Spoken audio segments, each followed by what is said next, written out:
Pernahkah kita membayangkan bagaimana Rasulullah Sallallahu Alaihi Wasallam berpakaian di momen-momen penting dalam hidup beliau? Bukan sekadar pakaian, tetapi simbol wibawa, adab, dan ketenangan. Dalam Asy-Syama'ilul Muhammadiyah, Imam At-Tirmidzi membuka bab sorban Rasulullah Sallallahu Alaihi Wasallam dengan beberapa riwayat penting.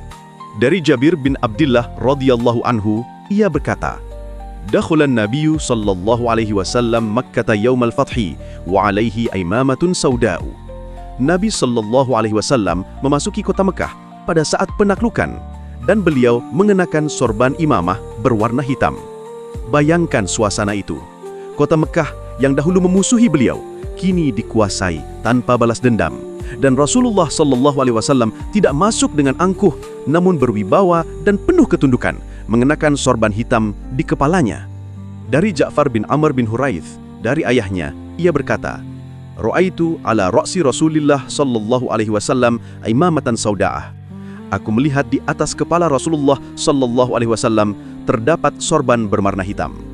Sorban bukan sekadar pelindung kepala. Ia adalah pakaiannya para pemimpin, para ulama, dan para penyeru kebenaran. Lalu, bagaimana cara Rasulullah sallallahu alaihi wasallam mengenakan sorbannya? Dari Nafi' dari Ibnu Umar, ia berkata, Kana Nabiyyu sallallahu alaihi wasallam idza atamma arha imamatahu baina katifaihi. Apabila Rasulullah sallallahu alaihi wasallam mengenakan sorban, beliau membiarkan ujungnya tergantung di antara kedua bahunya. Dan perbuatan ini diikuti oleh Ibnu Umar, bahkan juga oleh Al-Qasim bin Muhammad dan Salim, para tabi'in besar, sebagai bentuk ittiba, mengikuti sunnah secara sadar. Ini menunjukkan bahwa detail kecil dalam kehidupan Rasulullah pun dicintai dan dicontoh oleh generasi terbaik umat ini. Dalam hadis lain, diriwayatkan dari Ibnu Abbas radhiyallahu anhuma, khataban nabiyyu wa alaihi imamatun qad asabaha duhnun.